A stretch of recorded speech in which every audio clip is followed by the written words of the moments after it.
Bom dia, irmãos. Abramos a palavra de Deus em Filipenses, capítulo 1, e nós faremos a leitura a partir do verso 27 até o verso 30. Filipenses, capítulo 1, nós faremos a leitura do verso 27 até o verso 30. Diz assim a palavra do Senhor: Vivei acima de tudo por modo digno do Evangelho de Cristo, para que, ou indo ver-vos, ou estando ausente, ouça no tocante a vós outros que estáis firmes em um só Espírito, como uma só alma, lutando juntos pela fé evangélica, e que em nada estáis intimidados pelos adversários, pois o que é para eles prova evidente de perdição, é para vós outros de salvação, e isso da parte de Deus. Porque vos foi concedida a graça de padecerdes por Cristo, e não somente de crerdes nele. Pois tendes o mesmo combate que vistes em mim, e ainda agora ouvis o que é meu.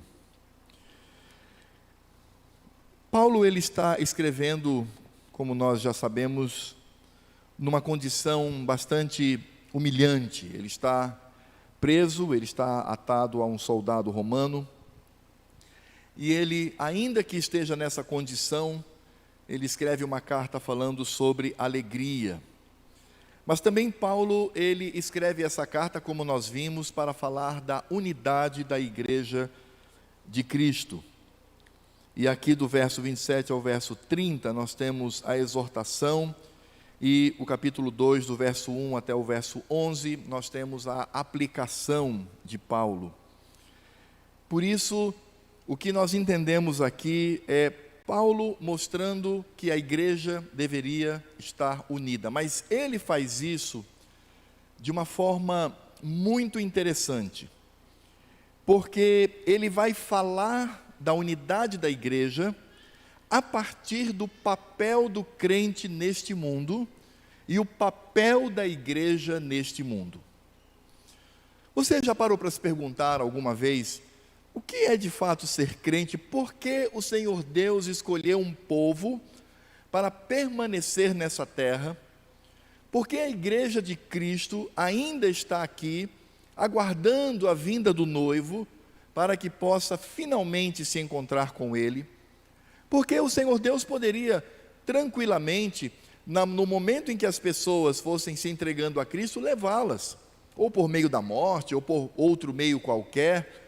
Deus poderia tirar a igreja dessa terra e já viver com ela a comunhão íntima, mas Ele não fez isso. Nós estamos aqui na terra, nós estamos peregrinando sobre este planeta, e nós precisamos entender, irmãos, qual é o propósito da igreja e qual é o meu propósito nisto tudo. E isso é muito importante, porque como nós vivemos hoje numa sociedade consumista, uma sociedade hedonista, e hedonismo, como eu já disse, só para esclarecer um pouco mais as crianças, hedonismo é quando a pessoa só pensa em si, só quer as coisas para si, ela é egoísta, ela não pensa em mais nada a não ser no seu próprio prazer. Como nós vivemos num mundo assim, por vezes nós somos levados sem perceber a viver dessa forma. Então eu digo assim, eu sou crente porque eu sou membro da Igreja Presbiteriana do Brasil. Eu sou crente porque todo domingo eu vou lá e cultuo. Mas eu não tenho a noção de que ao longo da semana e ao longo da minha vida, eu devo demonstrar esta vocação de Cristo para mim. E eu posso garantir a você, meu querido, que o Senhor Deus, Ele não te chamou como igreja para você desenvolver uma carreira profissional. O Senhor Deus não te chamou como igreja para você ficar rico. Deus não te chamou para ser uma igreja para satisfazer os seus desejos mais egoístas. Há um outro propósito. E nós precisamos entender qual é o propósito de Deus para nós. Porque entendendo este propósito, nós certamente glorificaremos o nome do Pai por meio da glorificação de seu Filho Cristo Jesus. Por isso, esses versos de 27 a 30, eles nos ajudam a responder a seguinte pergunta: o que somos e o que devemos fazer como igreja de Cristo neste mundo? E isto, irmãos, é extremamente importante, e repito, por causa deste espírito secular, esse espírito mundano que nos cerca. E a nossa postura, por vezes, não é diferenciada da do ímpio. Isso é uma coisa triste, porque os objetivos do ímpio, nós também somos arrastados a viver esses objetivos únicos. E a religião, ela passa a ser apenas um compartimento na minha vida. Aliás, foi isto que a nossa civilização desenvolveu a partir da modernidade. Nós não temos mais a integralidade do homem para com o Senhor Deus, mas a tendência é colocar a religião como um aspecto da minha vida, ao lado de outros aspectos que são igualmente importantes. Por isso devemos responder, e é o que Paulo vai fazer aqui: o que somos, afinal de contas, e o que devemos fazer como igreja de Cristo sobre essa terra. E Paulo vai desenvolver no verso 27, em primeiro lugar, o que somos. Quem somos nós? E Paulo vai tratar isso não só como igreja, mas olha que coisa interessante, Paulo vai tratar isso também como indivíduos, porque antes de ser igreja, eu sou um indivíduo. E eu tenho uma vida diante do Senhor. E Paulo, então, respondendo a essa pergunta, o que de fato somos e devemos fazer como igreja de Cristo sobre essa terra, ele vai falar primeiro como indivíduo, depois como grupo, como corpo de Cristo. E como indivíduos, nós vamos encontrar aqui, na primeira parte do verso 27, diz assim: vivei acima de tudo, de modo digno do Evangelho de Cristo. Vivei acima de tudo, de modo digno do Evangelho de Cristo. E aqui Paulo está falando da minha responsabilidade como crente, enquanto indivíduo. Ele ainda não está tratando enquanto igreja. E ele diz que nós, individualmente, devemos viver de modo digno do Evangelho de Cristo. Nós devemos, nas nossas atitudes, demonstrar os valores do Evangelho. Em outras palavras, o que Paulo está dizendo é que cada um individualmente traz sobre os ombros a responsabilidade deste Evangelho. Porque ainda que sejamos igreja, e somos, ainda que sejamos um corpo, e somos, mas não estamos juntos fisicamente em todos os momentos. Agora estamos. Parte da igreja de Cristo está reunida aqui, como corpo, adorando. Às vezes nós podemos nos confraternizar, juntamos a igreja, convidamos alguns irmãos para ir em nossa casa e desfrutar ali da comunhão, mas eu diria até que na maioria das vezes, excetuando o convívio que eu tenho com a minha família, eu sou um indivíduo na sociedade. E o que a Escritura Sagrada diz é que eu, como indivíduo, devo viver acima de tudo. Você entende a expressão acima de tudo? Porque Paulo não diz assim: vivei quando der, quando houver oportunidade, quando você estiver de bom humor, quando você estiver mais consagrado, de modo digno do Evangelho. Não, Paulo diz assim: vivei acima de tudo. Ou seja, eu tenho uma prioridade zero como crente nessa terra, e a minha prioridade é viver de modo digno do Evangelho. as pessoas que me rodeiam no trabalho, as pessoas que me rodeiam na escola, as pessoas que me rodeiam em espaços públicos, elas precisam ver uma vida digna do Evangelho de Cristo. Elas precisam ver isto nas minhas palavras, no que eu falo, no que eu pronuncio.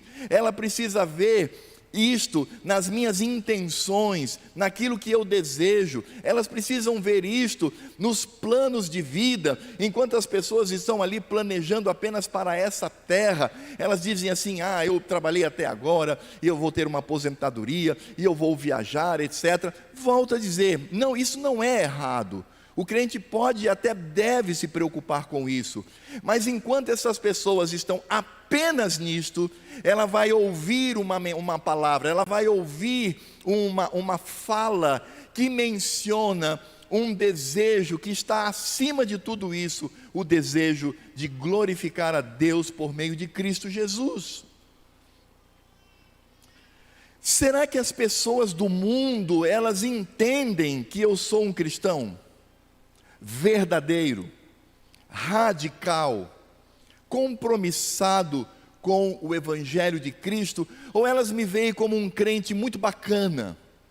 Ele é crente, mas ele é legal, ele não é fanático, ele não é radical, ele é normal. A gente precisa ter cuidado com isso, irmãos, porque um ímpio dizendo que eu sou um crente normal, quais são os pressupostos dele para falar isso?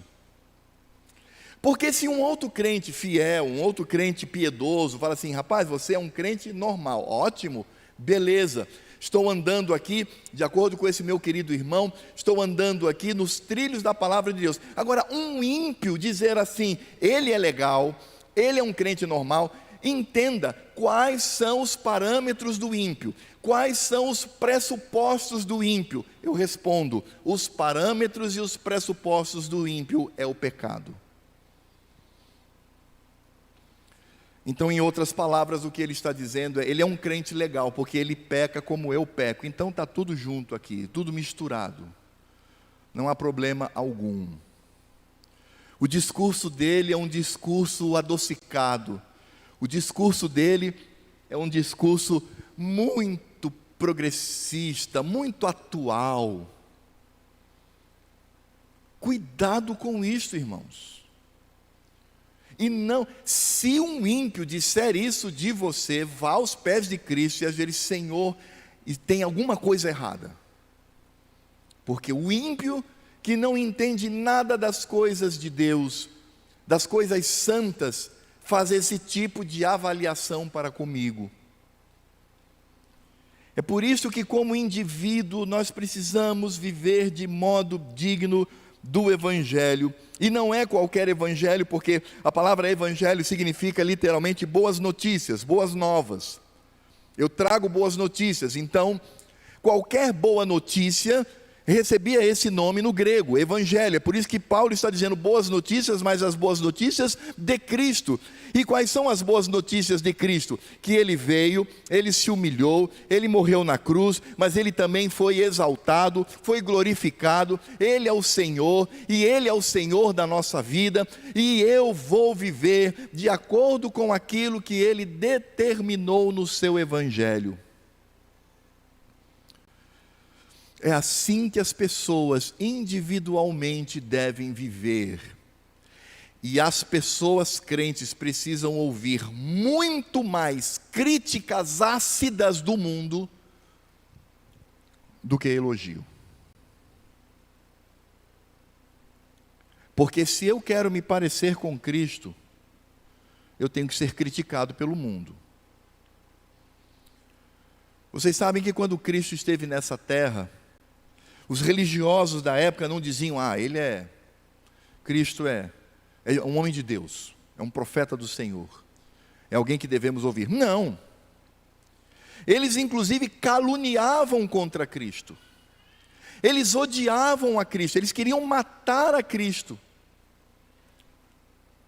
E é dessa forma, porque nós como crentes, nós temos que incomodar. Agora é claro, irmãos, eu não digo com isso que você vai ser chato, que você vai ser inconveniente.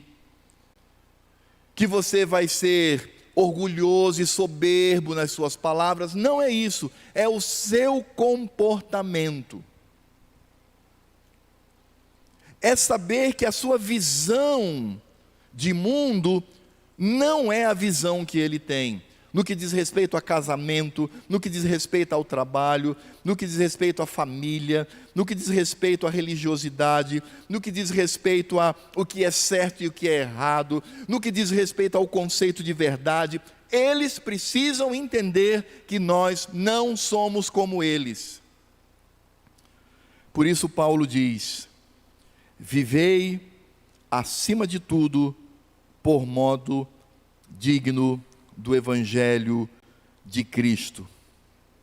E aqui, irmãos, eu não tenho nenhuma dúvida de que temos o caminho que aponta para a importância do nosso testemunho e das motivações do nosso coração.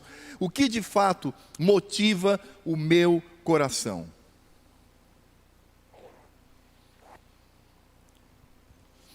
É quando nós estamos em meio aos ímpios, e aí vem aquele ímpio, né, com conversinha mole para o meu lado, e eu dou aquele coice básico nele, com o Evangelho.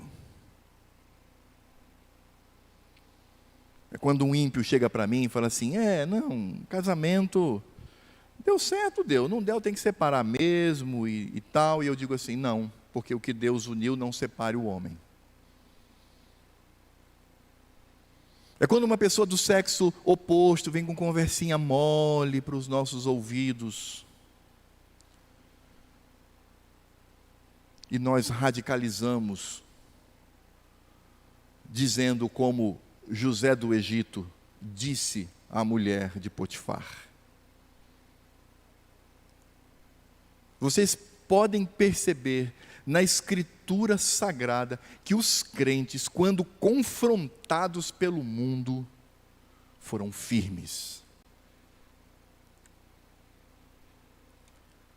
Quando Nabucodonosor erigiu aquela estátua horrível, dizendo que todos, ao som dos instrumentos, deveriam se encurvar, você olhava aquele mar de gente encurvado diante daquela estátua -3, que se permaneceram de pé. E quando foram trazidos à presença do rei, ele disse: como é que vocês não fazem isso? Vocês estão obrigados. E eles poderiam dizer: não, rei, é porque nós estamos com um problema na coluna, a gente não pode dobrar e dói, mas por dentro. Eles poderiam dizer qualquer coisa, mas eles disseram: rei, saiba de uma coisa, você há de querer nos matar. Se Deus quiser nos livrar, Ele há de nos livrar. Se não, fica sabendo, nós não vamos nos encurvar diante do ídolo. Ponto final. Eles não trouxeram um discurso politicamente correto, eles não quiseram agradar a Deus e ao mesmo tempo manter a proximidade e a admiração daquele ímpio. Eles viveram acima de tudo por modo digno do Evangelho de Cristo. E esta é a nossa missão nessa terra. Se o mundo não perceber em nós uma cultura absolutamente diferente daquela que eles vivem, eu preciso ir aos pés de Cristo e dizer: Senhor, há algo de errado comigo, por favor, me ajuda pela Tua palavra, para que eu seja um crente que vive, acima de tudo, por modo digno do Evangelho. Senhor, dignifica a minha linguagem. Senhor, dignifica os meus olhos. Senhor, dignifica a minha boca, minha mão, os meus pés, as minhas intenções. Ó Senhor, torna digno do Evangelho de Teu Filho. E saiba que com isto, e Paulo vai trazer aqui no texto, com isto só resta algo para nós. Sabe o que é? Perseguição.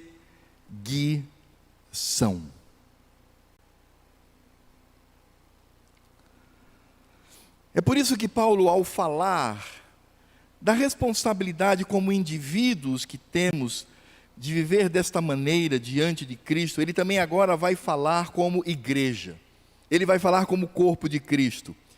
E está aqui no verso 27. Ele diz assim: vivei acima de tudo por modo digno do evangelho de Cristo, cada um, para que, ou indo ver-vos, ou estando ausente, ouça no tocante a vós outros que estáis firmes em um só espírito, com uma só alma, ou seja, para que ao mencionar vocês, eu veja o corpo de Cristo unido. O que Paulo está dizendo é que como igreja, agora não é mais como indivíduo, mas agora como igreja, como corpo de Cristo, nós devemos viver firmes em um só espírito, como uma só alma. Já viu uma linguagem tão forte como esta? Você sabia que você, eu e todos os que aqui estão reunidos devem viver como uma só alma?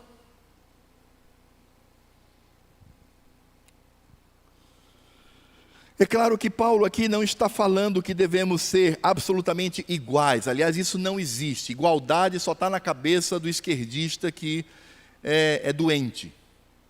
Não existe essa igualdade social. Não é isso que Paulo está dizendo. Todo mundo vai viver igualzinho, do mesmo jeito. Não. O que ele está falando aqui é a comunhão que devemos ter uns com os outros. Esta unidade, esta junção, é viver de fato aquilo que Cristo determinou para nós. E eu pergunto, temos vivido esta comunhão como igreja, como primeira igreja presbiteriana de Roraima? Não pense em igreja ao redor do mundo, não, aqui, começando entre nós. Faça uma rápida avaliação no seu coração. Que nota de 0 a 10 você daria a você mesmo nesta vivência da comunhão com a igreja de Cristo? E veja, quando Paulo escreve, ele está deixando claramente a entender que nós, como crentes, devemos desenvolver esta comunhão com os irmãos em Cristo. Então, por um lado, nós devemos eliminar qualquer tipo de panelinha impenetrável. Eu não estou dizendo com isso que você não possa ter os seus amigos mais achegados. Cristo teve amigos mais achegados. Ele tinha 3, e dos 3 ele tinha 1. Não é isso que eu estou dizendo. Agora eu vou manter o mesmo nível de proximidade, amizade, amor com todos. Não, não é isso que eu estou dizendo. Mas o que eu digo é, avalie a sua comunhão com a igreja e dê uma nota de 0 a 10 e seja honesto. Seja honesto consigo mesmo.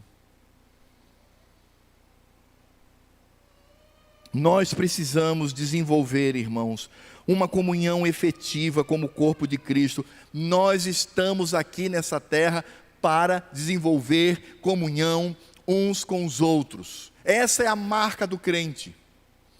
Essa é a marca do cristão. A marca do cristão não é a cruz, não é o peixinho, embora tragam uma certa representatividade. A marca do cristianismo não é outra coisa senão aquilo que Cristo disse: nisto conhecerão que sois meus discípulos, se, é condição, nisto conhecerão que sois meus discípulos, se amardes uns aos outros. Se vocês não se amam efetivamente uns aos outros, não reconhecerão em vocês que são meus discípulos. Vocês não têm a marca do cristianismo, do evangelho sobre si. Muito mais do que pendurar uma cruz no pescoço ou colocar outros apetrechos que genuinamente trazem as características e as marcas do evangelho, muito mais do que isso, é nós vivermos em comunhão. E viver em comunhão é amar. E amar não é só de palavras, nem de língua, mas de fato e de verdade. Agora, se eu fico enclausurado, encastelado na minha casa, eu fico enclausurado e encastelado somente com a minha família, e somente com aqueles que estão ali um pouco ao redor, e eu não tenho efetiva comunhão com os meus irmãos, eu preciso repensar de que maneira eu estou vivendo o Evangelho. E aqui é um recado para os dois grupos. Primeiro, como eu estava dizendo, aquele grupo que é a panela impenetrável, uma panela de pressão, né? Não tem como entrar. É preciso que vocês, queridos, revejam esse conceito. Porque o impedimento de pessoas para entrar e fazer parte deste grupo de comunhão? Por outro lado, nós temos também os mimizentos. Ai, essa igreja é difícil, essa igreja eu não consigo ter comunhão. Está pecando também, você está se escondendo. Isso é se esconder. Porque a despeito do nosso temperamento, a despeito de tudo, nada disso pode impedir que eu também efetivamente seja ativo na busca desta comunhão. E tem um terceiro ponto, irmãos, que é muito sério dentro das igrejas. São as comunhões por faixa etária. A gente não vê, por exemplo, numa reunião de oração, quando nós pedimos para dividir em 2, 3 ou 4 pessoas para orar, você não vê ali uma criança, um adolescente, um idoso, no mesmo grupo, não vê. Sempre as pessoas vão procurar a sua faixa etária. Por que isso? Por que essa dificuldade de uma criança ter comunhão com um idoso, de um adolescente ter comunhão com um adulto? O que é isso? Nós precisamos quebrar esse sistema, nós precisamos quebrar estes costumes que não vêm do Evangelho. Quero deixar claro que eu não sou contra os adolescentes ali terem um momento especial deles, as crianças também, os jovens, os adultos, claro, não há nenhum problema quanto a isso, mas quando nós nos reunimos, parece que isso é um impeditivo, parece que nós não conseguimos. Existem até igrejas que no momento do culto tiram as crianças, não, tira da comunhão, viva a comunhão lá atrás. Realiza o seu culto lá entre vocês, crianças. O que é isso? Nós precisamos entender qual é a nossa função, o que somos e o que devemos fazer como igreja de Cristo. E a comunhão, ela é tão necessária, porque ela é de fato uma das marcas da igreja. Aliás, a igreja de Cristo, ela está aqui nessa terra para adorar a Deus e glorificar a Cristo, para viver em comunhão e proclamar a verdade. Qualquer coisa que saia disso é nota de rodapé, é degustação. Não são erradas, mas é degustação, porque como igreja nós estamos aqui para isto, e a comunhão, ela faz parte desta vivência. Eu louvo a Deus por conta das tecnologias que nós temos hoje, como o WhatsApp, por exemplo, é uma forma de nós mantermos uma certa comunhão com as igrejas. Eu me alegro muito com aquilo. Claro que às vezes tem umas mensagens exageradas, né? Muito bom dia e tudo, mas é bom. Tem aqueles bichinhos e tal, aquilo consome uma memória miserável do celular, mas é bom. Temos mecanismos de estarmos em contato, de alguma forma estarmos ali, ouvindo o irmão, lembrando dele. Agora eu entendo, irmãos, eu sinto muita falta naquele grupo da nossa família, eu sinto falta das crianças ali, eu sinto falta dos adolescentes ali. Por que não inseri-los? Por que não eles estarem ali conosco? E transformarmos aquilo num instrumento poderoso de comunhão. Claro que não é absolutamente perfeito, porque a comunhão perfeita está aqui, quando nos reunimos para cultuar ao Senhor. Mas nós podemos usar mecanismos. Por isso, quando eu falo sobre comunhão, não estou dizendo que você agora vai fazer uma listagem, não é? Eu vou jantar com todos os membros da igreja. Isso é praticamente impossível, é muito complicado, porque Eles estão ocupados, nós também estamos ocupados, mas nós temos instrumentos. Mas ainda assim, essa instrumentalidade, ela revela as nossas divisões. Está lá escrito, grupo da família. Não tem uma criança. Então criança não faz parte da família. Não tem um adolescente. Então adolescente também não faz parte da família. É só velho e adulto.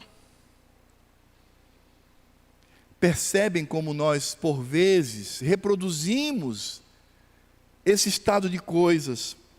Mas nós precisamos, irmãos, desenvolver a nossa comunhão, ainda que venha contra o nosso conforto, precisamos desenvolver esta comunhão. E aqui vos fala alguém que é muito ruim para o WhatsApp, né? Os irmãos, às vezes o irmão chega para mim, pastor, eu mandei um WhatsApp para o senhor, o senhor respondeu em 3 dias. Eu falei, nossa, como eu fui rápido. Mas ainda assim, irmãos, nós podemos usar esses mecanismos e viver em comunhão. Nós precisamos viver em comunhão, porque essa é a marca que Cristo deixou. Nisto, conhecerão que sois meus discípulos, se tiverdes amor uns para com os outros. Agora, diante desta realidade, como indivíduos vivendo acima de tudo por modo digno do Evangelho, dignidade na fala, no olhar, no ouvir, no tocar, no andar, e além de tudo, vivendo esta comunhão com palavras tão fortes como Paulo diz, estais firmes em um só Espírito. Esse Espírito aqui não é o Espírito de Cristo, é o nosso Espírito, como uma só alma. Ele vai dizer porque devemos ter vida digna do Evangelho, testemunho inatacável e ao mesmo tempo vivendo em comunhão uns com os outros. Ele diz, lutando juntos pela fé evangélica, lutando juntos pela fé evangélica. A igreja é coluna e baluarte da verdade. Ela está aqui para isto. Nós precisamos firmar os nossos compromissos como igreja naquilo que o Senhor nos deixou. Há uma luta, há um objetivo, há uma guerra, há uma batalha. Ao contrário do que muitos pensam, o crente não é aquele que vive num parque temático ou num hipermercado, oferecendo tantas coisas boas para os seus desejos mais íntimos. Igreja não é isso. A igreja não existe para você ficar rico, a igreja não existe para que eu tenha saúde. Deus pode nos dar isto, mas a igreja, ela não existe para isto. A igreja existe para lutar pela fé evangélica. Ela existe para guerrear, tendo no nosso coração a Cristo como o Senhor. Eu me lembro que há algum tempo em Brasília, estava numa reunião da nossa comissão executiva. E olha que eu nem tinha o meu canal no YouTube, eu nem tinha ainda, mas no Facebook. E aí um pastor chegou para mim e falou assim, rapaz, Alfredo, para com isso, você fica falando negócio de política, você fica falando contra a esquerda, para com isso, rapaz, você é pastor. E essa pessoa que é muito minha amiga, eu disse assim, rapaz, é exatamente por ser pastor que eu luto pela fé evangélica. Eu não sou neutro. Não existe neutralidade política, eu dizia a ele. Existe neutralidade em política partidária. E até eu sou neutro. Eu não tenho nenhum partido, não celebro nada disso. Mas politicamente não existe neutralidade. E se você se omite em falar, você favorece um dos lados. Nós estamos aqui para lutar. Por isto, quando pensamos na igreja, nós pensamos não só na igreja triunfante, aquela que está na presença de Cristo, que vive hoje o milênio na presença do Senhor, mas nós aqui nessa terra somos igreja militante. Nossa função é lutar pela fé evangélica, e é por isso que Paulo diz que isso resulta em perseguição. É por isso que o crente ele é perseguido por seus inimigos. O crente não atinge nessa terra esse status de plena paz, mas o crente é aquele soldado que está no campo de batalha, todo sujo de lama, com a sua arma, indo de encontro, ou seja, contra o inimigo. E os nossos inimigos são o diabo, o mundo e a nossa carnalidade. Nós estamos numa guerra. É bem simples. Nós estamos numa batalha. Por isso, há opositores, há inimigos. E é exatamente isso que Paulo vai dizer. Vou ler o verso 27 e depois tratar do verso 28. Vivei acima de tudo de modo digno do Evangelho de Cristo, para que, ou indo ver-vos, ou estando ausente, ouça no tocante a vós outros, que estáis firmes em um só Espírito, como uma só alma, lutando juntos pela fé evangélica, e que em nada estáis intimidados pelos adversários. Sim, meus irmãos, crente tem adversário, e olha, muito, e eu vou dizer mais. Os nossos adversários, o pior adversário que nós temos, não está fora de nós, está dentro de nós, é a nossa carnalidade. Mas para além da nossa carnalidade, como eu disse, temos também inimigos que estão fora, e o desejo desses inimigos é destruir a igreja, é desonrar a Cristo, é quebrar a lei moral de Deus. Mas nesta terra existe um exército que é mais que vitorioso, porque ele já tem a vitória, porque todos esses inimigos estarão debaixo do solado dos pés do Rei do Universo. Isso já está decretado, não há como mudar. Por isso essa guerra não é uma guerra em glória, mas é uma guerra onde nós já temos a vitória do Evangelho de Cristo Jesus. Meu irmão, você está numa guerra, acorde para isto. Pense isto 24 horas por dia. Como eu disse, o campo onde o Senhor Deus nos colocou não é um pomar ou um vale florido, mas é um terreno pantanoso, onde há uma violenta guerra daqueles que são dignos do Evangelho de Cristo contra aqueles que querem destruir o Filho de Deus, como se isso fosse possível.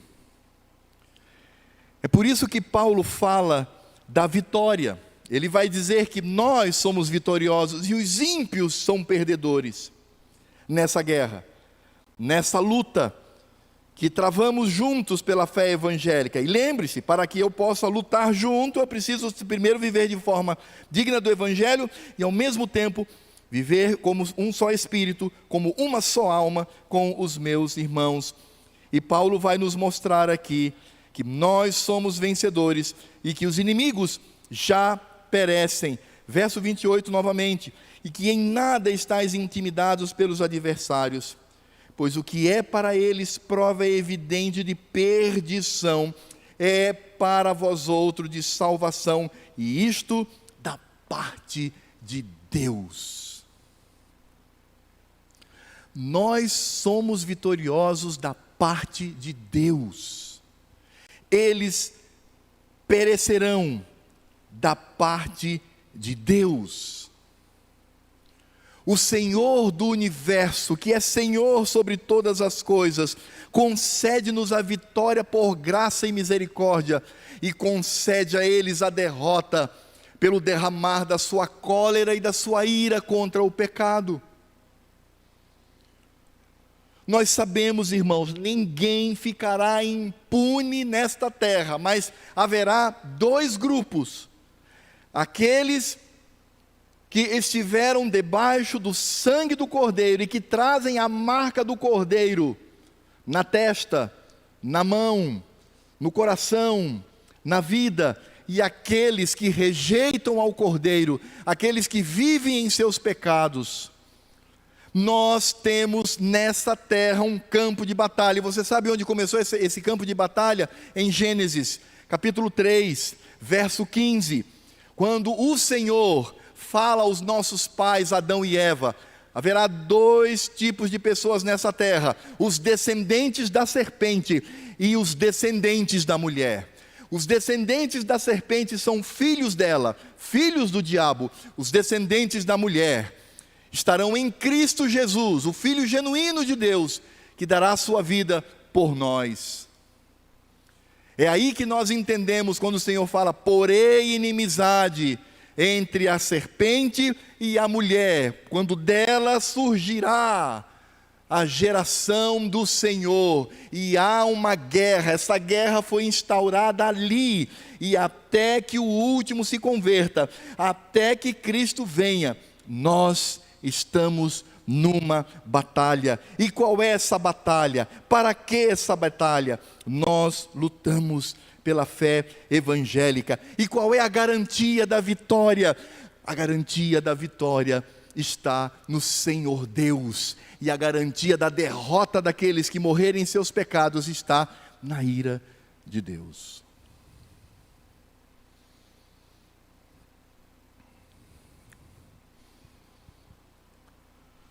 Por um lado, os ímpios estão perdidos, são filhos da ira. Do outro, os salvos da parte de Deus. E é esta verdade que deve nos encorajar a lutar pela fé evangélica como igreja. Ou seja, lutarmos pela e para a glória de Cristo. Igreja, você, igreja, eu, igreja, nós somos coluna e baluarte da verdade.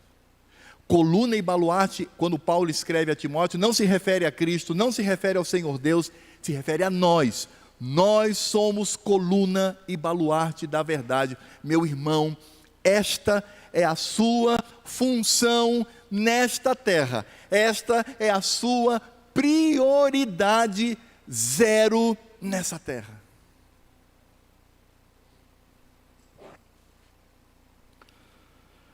Por isso que perguntamos o que somos e o que devemos fazer como igreja de Cristo sobre essa terra.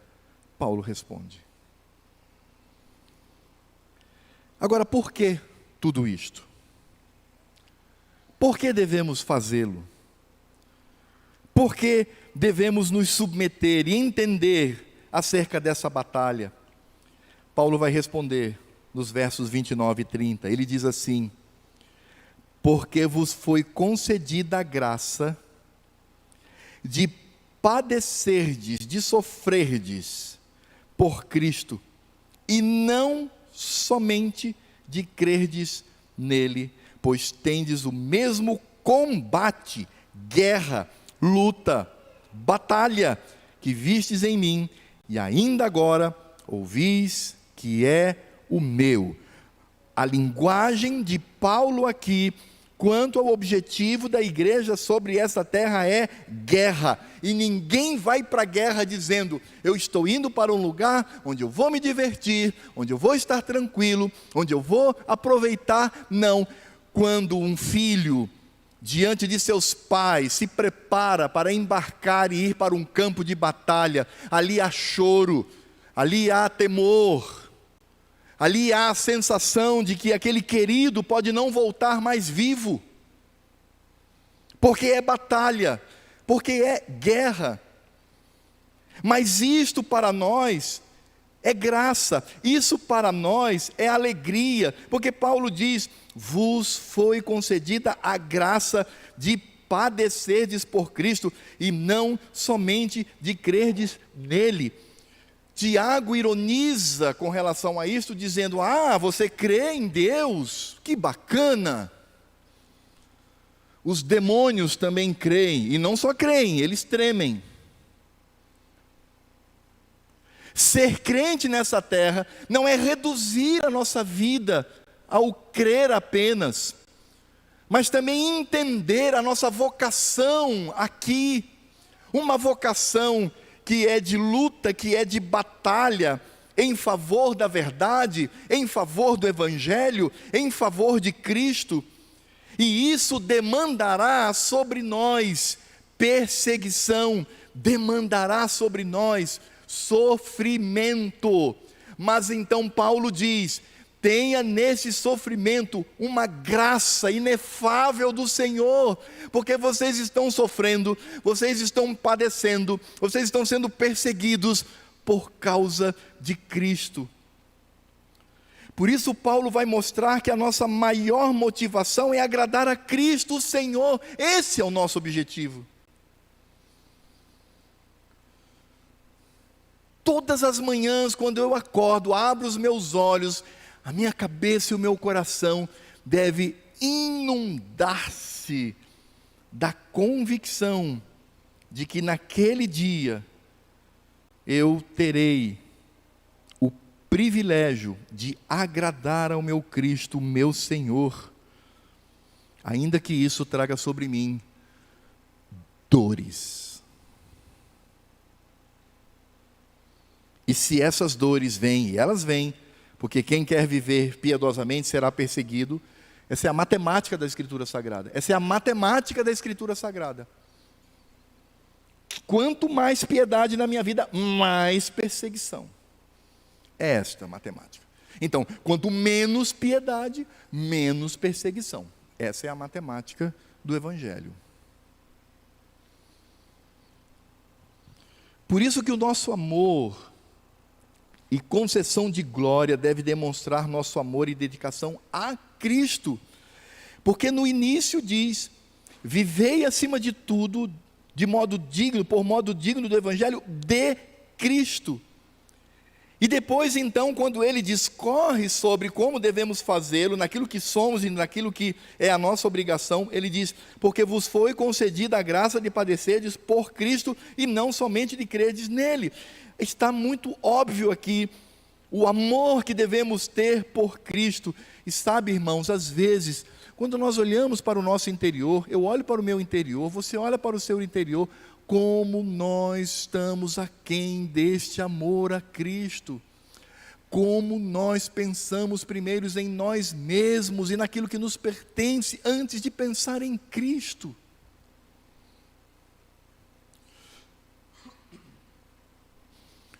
Um jovem muito religioso, muito rico, chegou para Cristo e falou: bom mestre, que devo fazer para herdar a vida eterna?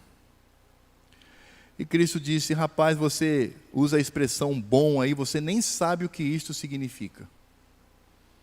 Você nem sabe o que isto significa. Quando esta bondade, ela faz parte da natureza de Deus, do Deus Trino. Ele disse: tudo bem, ok, para você herdar a vida eterna, você tem que cumprir os mandamentos. Cumpra-os. São 10. E aí aquele jovem, de maneira muito arrogante, diz assim: Senhor, então tá beleza, porque desde criança que eu cumpro os mandamentos. Mentiroso, né? Mentiroso. Mas ainda assim o Evangelho diz que Cristo olhou para aquele jovem, o amou, e disse: ok, só uma coisa te falta, só uma. Vai, vende tudo que você tem, dá aos pobres, se torne um pobre e siga-me. Nós sabemos qual foi o resultado deste evento histórico. É por isso, irmãos, que Paulo nos diz: a graça não apenas nos torna crentes, mas também em pessoas que estão dispostas a morrer por Cristo, a perder seus empregos por Cristo. a falir na sua empresa por Cristo, a perder os seus bens e sofrer perseguição atroz por causa de Cristo. E isto é graça sobre nós, isso é graça. Quando nós ouvimos da igreja de Cristo que hoje, em muitos lugares no mundo, são perseguidas de maneira atroz, horrorosa, violenta, a nossa tendência é ter pena desses irmãos. Ok, podemos nos solidarizar e devemos com o sofrimento desses irmãos, mas não esqueça também de lembrar que estes irmãos foram dignos de padecer ainda mais por Cristo Jesus. Esta era a frase dos mártires, quando perseguidos pelo Império Romano, e eram colocados em madeira e ateado fogo, eram crucificados, eram degolados, eram mortos da maneira mais vil possível. O que se ouvia, dizem os historiadores, da maioria deles era: Senhor, te sou grato, porque me tornaste digno de morrer por ti, meu Senhor. Esta é a batalha, esta é a guerra, e nós precisamos acordar, irmãos. Essa é a função da igreja. A função da primeira igreja presbiteriana de Roraima não é construir um templo bonito e ter uma área de lazer. Podemos fazer isso, não há problema nenhum, não é pecado fazer isto, mas não é esse o objetivo da primeira igreja presbiteriana de Roraima. O objetivo da primeira igreja presbiteriana de Roraima é lutar pela fé evangélica e saber que o sofrimento que advém dessa luta radical, firme, dura, intransigente, o sofrimento que advém disso é graça de Deus, é privilégio para nós padecer por Cristo, por Ele, que merece muito mais do que a minha humilde oferta de vida e de luta pelo Evangelho que a Ele pertence. A nossa situação individual, como indivíduos ou como grupo, igreja, é reconhecer que Cristo, o que Ele é e o significado da sua obra. Quanto mais nós temos consciência disto, mais as coisas que pertencem ao mundo, e agora não estou falando de pecado, mas estou falando de bens materiais e bens emocionais, seja o que for, quanto mais eu me conscientizo disso, mais eu sofro menos por conta das decepções que este mundo nos traz. A gente tem a tendência de confiar muito nesse mundo, até mais do que no Senhor Deus. Aí quando vem uma pandemia, acabou. Um vírus. Um ser que eu nem consigo enxergar, mostra que o nosso coração deve sempre estar em Cristo, no desejo de exaltá-lo, porque é Cristo e Ele é o alvo de tudo. É por isso que Paulo se coloca como exemplo de guerreiro de Cristo e está disposto a morrer por Ele. Aliás, o nosso irmão Paulo, pecador, falho, mas ele teve a honra foi dele, de morrer decapitado por Cristo. A honra foi toda dele. É por isso que ele diz no verso 30, pois tendes o mesmo combate que vistes em mim. Eu luto por Cristo, o meu Senhor. Por isso, irmãos, quando respondemos qual é a nossa função como indivíduos, como igreja, nessa terra, o que somos e a nossa função, vamos descobrir que tudo redunda para a glória de Cristo. Eu quero encerrar trazendo aqui algumas aplicações para a nossa vida. Se somos crentes, então a nossa vida, coração e práticas devem apontar para Cristo e o seu Evangelho. Eu pergunto, é isso que acontece na sua vida? Você estudante, quando estava na escola e quando voltar para a escola, é isso que as pessoas verão, podem não compreender, mas perceber que há algo em vocês que elas odeiam, que elas não gostam, que elas reclamam.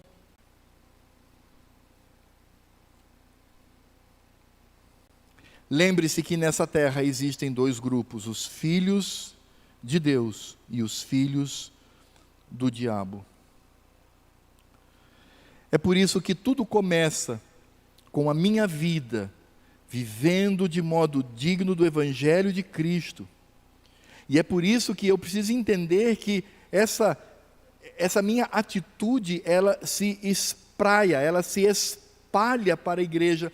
Por isso nós não podemos encerrar a nossa comunhão apenas com a nossa família, nos encastelar em casa, tornar a nossa casa e a nossa família um forte onde as pessoas não conseguem se aproximar. Nós devemos alcançar todos os irmãos em Cristo e para Cristo. Volto a dizer, às vezes o ambiente em que nós vivemos se torna muito difícil, porque todos andam muito ocupados, mas de uma maneira ou de outra eu preciso demonstrar isso. Quem sabe lá no grupo da família, quem sabe aqui em momentos de oração, quem sabe no final do culto, claro, quando passar a pandemia, em conversar, bater papo, rir, conhecer, atitudes práticas que engrandecem a Cristo, porque o seu corpo não está dividido, mas o seu corpo está unido. É por isso que a nossa luta sempre deve ser, irmãos, sempre contra o pecado e a impiedade para a glória do Cristo amado. Eu estou aqui para lutar brutalmente, violentamente contra o pecado e a impiedade. Não há misericórdia da minha parte, porque se houver misericórdia da minha parte, eu corro sérios riscos de afrontar a Cristo. Eu gostaria que você saísse daqui convicto do porquê você estar aqui como indivíduo e igreja. E esta batalha, como Paulo mesmo diz, esse combate, essa luta que nós vivemos. E é claro que tudo redunda, tudo resulta em nós sabermos que o nosso amor por Cristo deve ser maior que qualquer amor que temos nessa terra, inclusive o seu cônjuge e os seus filhos. Como isso é difícil, irmãos, como isso é difícil. Mas precisamos lutar para que o meu amor por Cristo seja o maior dentre todos os meus amores nessa terra. E se eu amo a Cristo, eu luto por Ele. Luto pela fé evangélica. Quantos guerreiros e quantas guerreiras nós temos aqui nessa manhã? Quantos soldados e soldadas de Cristo temos aqui nessa manhã? Convicto da sua batalha. Lembre-se que para esta batalha, vida digna do Evangelho de Cristo, viver junto como um só espírito e uma só alma, lutando pela fé evangélica, e sabendo que a perseguição virá, mas que venha, porque é alegria para o nosso coração, porque é graça de Deus, não apenas crer nele, mas padecer por Cristo. Vamos ter uma palavra de oração. Convido o pastor Gessé para orar e impetrar a bênção.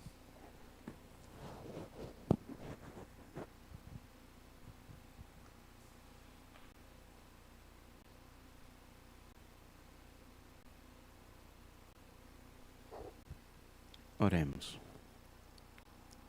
Senhor Deus, muito obrigado pelo privilégio de poder fazer parte desse povo que sofre pelo Teu nome. Muito obrigado, ó Deus, pelo privilégio de ter sido escolhido pela tua imensa bondade, misericórdia e graça, na eternidade, para trazer a marca do nosso Redentor. Muito obrigado, ó Deus, por tantas vezes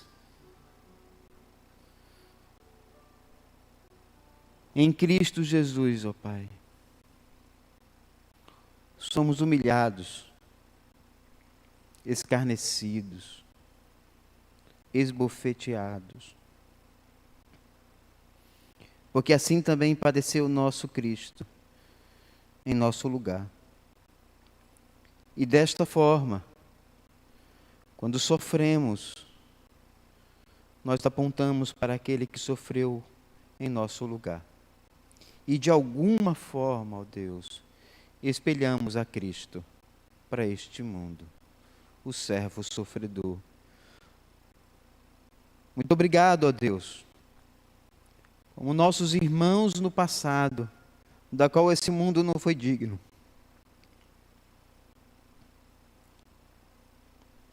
Também, ó Deus, junto com eles, em Cristo, padecemos. Obrigado, Senhor Deus, porque ao redor de nós também temos uma nuvem de testemunhas que sofreram por causa desse bendito Evangelho. Como se estivéssemos sendo observados também por eles, nossos irmãos, percebendo, ó Deus, o Espírito Santo que neles habitava e em nós também habita, que os fortaleceu, que os preservou e que os conduziu em glória em Cristo Jesus. Por isso, ó Deus, bem-aventurados são aqueles que por tua causa são injuriados, perseguidos e mortos, são felizes diante de ti. Ó Deus, nos incomoda nesta verdade. Temos medo, isso é um fato. Mas sabemos que pelo teu Espírito Santo seremos revestidos dessa bendita graça, dessa bendita convicção, dessa bendita paz, que em Cristo somos mais que vencedores. Muito obrigado, ó Deus.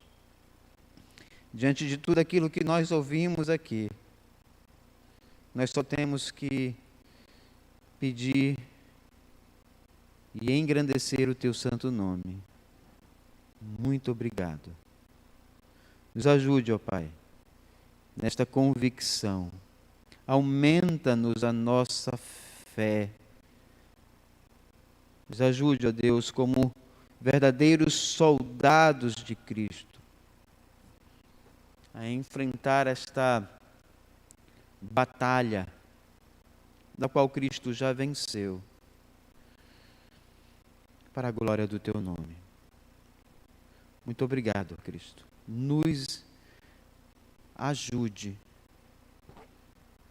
E oramos em Cristo, aquele que foi à frente, que venceu a morte, que ressuscitou e que nos ensina: não temas, eu venci o mundo. É no nome dele e para a glória dele é que nós oramos. Amém. Igreja, fique de pé para recebermos a bênção do Senhor.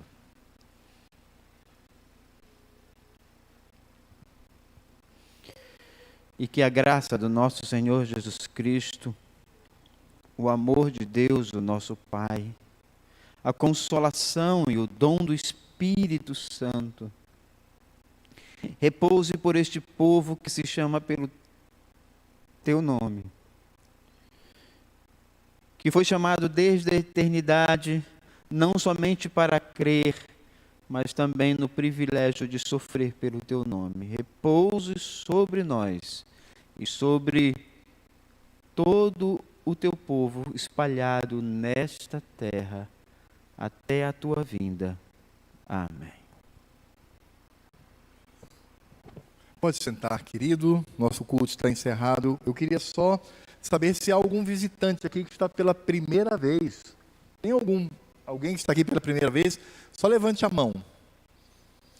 Por favor, fiquem de pé. Nós queremos conhecê-los, por gentileza. Não, é só ficar em pé, não precisa ficar preocupado, não. Isso. Queremos saber o nome de vocês, queridas, por favor. Júlia. Como? Liliane. Júlia e Liliane. Vieram com esse casal aí maravilhoso? Muito bem. Sejam muito bem-vindos, viu, Júlia e Liliane, que vocês tenham se sentido bem aqui, nesse ambiente de culto. Que Deus as abençoe. Volte sempre, é um prazer tê-las conosco. Não há mais ninguém aqui, e eu gostaria, como eu vi ali, o Eugênio, a Marília, de certa forma, o Jonatas não é o Jonatas e a Jéssica ali não, né? Ah, tá, porque a Jéssica pequenininha ali, para diminuir o tamanho ali. Ah, tá certo. Então eu quero agradecer a Deus pela vida dos nossos médicos.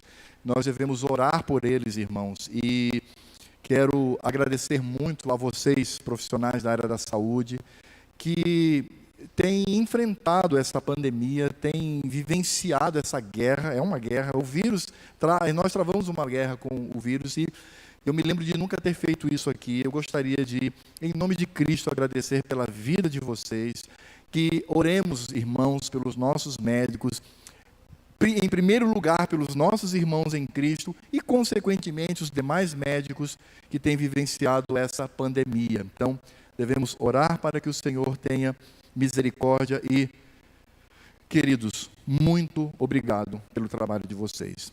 A minha esposa tem um aviso a dar, pode vir aqui. Ela disse que vai ser bem rapidinho.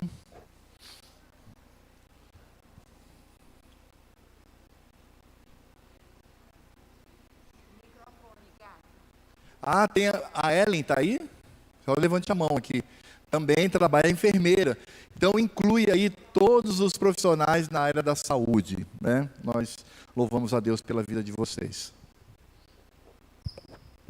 Queridos, todo mês de agosto nós temos a nossa missiofeira, né? Que é organizada pela nossa Federação de Mulheres. Esse ano, pode tirar a máscara. Tá faltando o ar, gente, eu não consigo.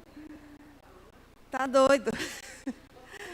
Então, olha só, a nossa missiofeira será realizada, como já marcado, dia 29, sábado agora. Só que de uma forma diferente. Cada igreja vai fazer a sua programação e daí o dinheiro arrecadado vai ser repassado para a federação. Nós vamos contribuir com 3 missionários, né?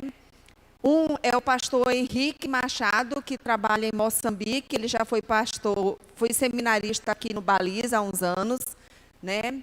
Tem um filho com problema, se eu não me engano. Eu pedi para a federação até esse relatório, porque a gente fica difícil divulgar as questões assim.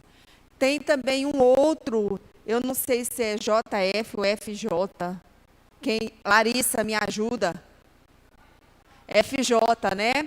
Que também ele já veio aqui divulgar, trabalha em Moçambique. E o Mimica, que a esposa dele está trabalhando com esses imigrantes. Então, são esses 3 missionários. A nossa Federação do Presbitério de Roraima vai juntar, arrecadar e dividir em forma igual o valor para eles. Então, sábado que vem, a partir das 11h30, estaremos aqui entregando o marmitex de feijoada. Para isso, você precisa levantar a mão, Larissa, precisa comprar com a Larissa Maravalha a feijoada, custa R$15. Não serviremos aqui, por questões óbvias, mas você compra durante a semana já pelo WhatsApp, acerta tudo com a Larissa. Nós vamos colocar novamente no grupo a propaganda você compra e no sábado, a partir das 11, vem aqui buscar a sua deliciosa feijoada e assim contribuir com a nossa missofeira, tá? Sábado próximo. Os irmãos que ficaram de contribuir também com material e me entregar, por favor, já pode se deslocar após o culto. Ali na cozinha da igreja, os diáconos já estão avisados que aquela costelinha de porco, o bacon de hoje, o feijão preto, aquele material é da nossa feijoada, não é da cesta básica. Eles já sabem disso, né, Vitor?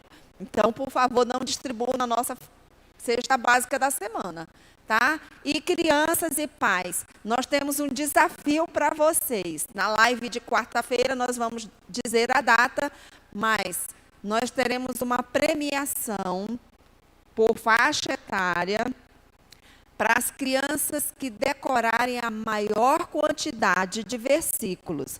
Nós já fizemos isso na live, então se vocês estão decorando todos aqueles versículos que a gente tem passado toda quarta-feira através de música, já tem um bocado decorado, né, ao longo das lives. Se não, dá tempo de correr atrás. Então, nós já mandamos confeccionar medalhas, estamos vendo as medalhas já de primeiro lugar, segundo lugar, terceiro lugar. É maravilhoso. É nessa idade que vocês gravam tudo da Bíblia.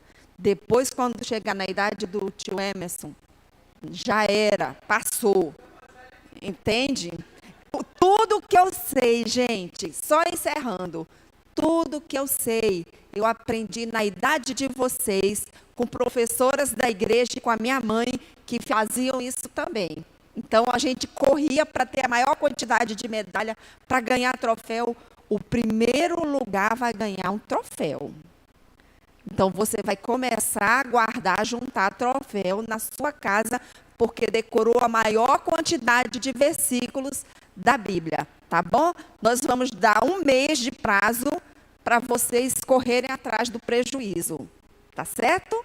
Um beijo, Deus abençoe.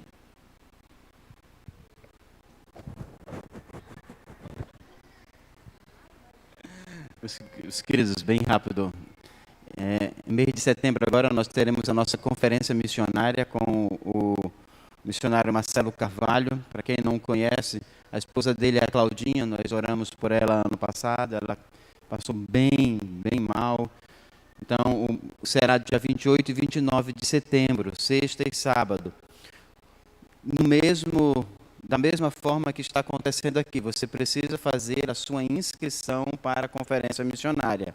Nós só temos 105 vagas, tá certo? Na sexta, 105, no sábado, 105, e no domingo de manhã ele vai falar, não é isso, Alfredo? E no domingo de manhã também 105. Então, quando começarem as inscrições para a conferência missionária, você precisa se inscrever, porque é a quantidade do nosso auditório. Muito obrigado. As crianças, as que já estão aqui bem, as que estão lá atrás, ocupem esse espaço que está escrito reservado aí. Irmãos, uma boa semana, saiam com calma, vamos começar lá pelo fundo, calma só um pouquinho, vamos de lá do fundo para frente, os irmãos saindo com bastante calma e mantendo o distanciamento, se possível.